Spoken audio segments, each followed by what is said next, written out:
Hello guys, આજે આપણે બટાકા પૌવા બનાવીશું અને તેની માટે મેં એક બટાકું, કોથમીર, 3 મરચાં, સિંગદાણા અને ડુંગળી લીધી છે અને સ્પેશિયલ ઇન્ગ્રેડિયન્ટ છે આપણું મરી પાવડર અને લીંબુના ફૂલ જે મેં વાટી દીધા છે. આ છે રાઈ અને જીરું. હવે આપણે સ્ટાર્ટ કરીશું. તો મેં 2 ચમચી તેલ નાખ્યું હતું અને જો કે પર્સનલી મને ઓઇલી વધારે ગમે છે તો મેં વધારે નાખ્યું હતું, બટ તમે મિનિમમ 2 ચમચી તો લેવાનું છે, ઓકે, તમારી રીતે. પછી એમાં રાઈ નાખી હતી, તમે પહેલાં પણ રાઈ નાખી શકો છો. પછી જીરું નાખી દીધું છે. હવે તેને થોડીક વાર આપણે એકદમ શું કહેવાય એને તડકાવાળું આવવા દઈશું, એકદમ થોડુંક. પછી મેં સિંગદાણા એને ફ્રાય કરી દીધા છે. હવે 2-3 મિનિટ પછી મેં લીમડો ભૂલી ગઈ હતી, એ નાખ્યો છે, પણ તમે પહેલાં પણ નાખી શકો છો, કાંઈ એટલો ફરક નથી પડતો પર્સનલી તો. અને બટાકા જે કાપી દીધા હતા એટલા મેં નાખી દીધા છે. હવે આને કૂક કરવા દેવું પડશે કેમ કે બટાકાને ચડવા દેવા પડશે. હવે ચેક કઈ રીતે હવે બટાકા વધારે જલ્દી ચડે એની માટે મેં મીઠું નાખેલું છે.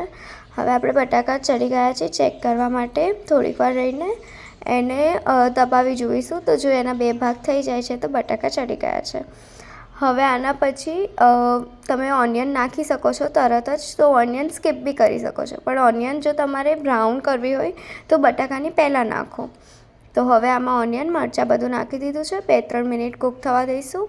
અને મેં ફરીથી ઓઇલ નાખ્યું હતું કેમ કે મેં કીધું ને વધારે મને ઓઇલી ગમે છે, પણ તમે સ્કીપ કરી શકો છો, it's totally up to you. તો હવે થોડીક વાર આપણે કૂક થવા દઈશું આને 2 મિનિટ જેવું. અને હવે મેં પૌવા નાખી દીધા છે. હવે પૌવામાં મેં પહેલેથી હળદર નાખેલી હતી કેમ કે એનો કલર સારો આવે.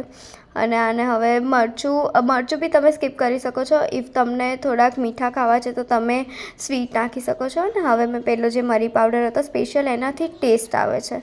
અને કોથમીર નાખીને બરાબર મિક્સ કરી દઈશું. અને એકદમ પોહાનો મસ્ત કલર આવી ગયો છે. અને ટેસ્ટ બી ગાઈસ બહુ મસ્ત હતો, મારી બેનને બી એટલા ભાવ્યા. અને નેક્સ્ટ આપણે લાસ્ટમાં જોઈશું કે મિતાલીનું રિએક્શન શું હતું, કેમ કે એને પોહા બિલકુલ નથી ભાવતા અને મેં એને પરાણે ખવડાવ્યા હતા ગાઈસ. જો કોથમીર નાખીને સર્વ કરી દીધું છે આપણે.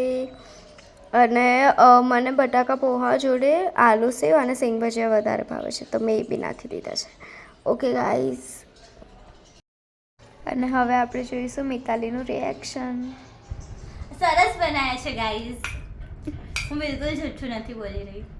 બધું થિંગ ઇઝ હું પોહા ખાતી જ નથી એટલા, બાકી સારા બનાવ્યા.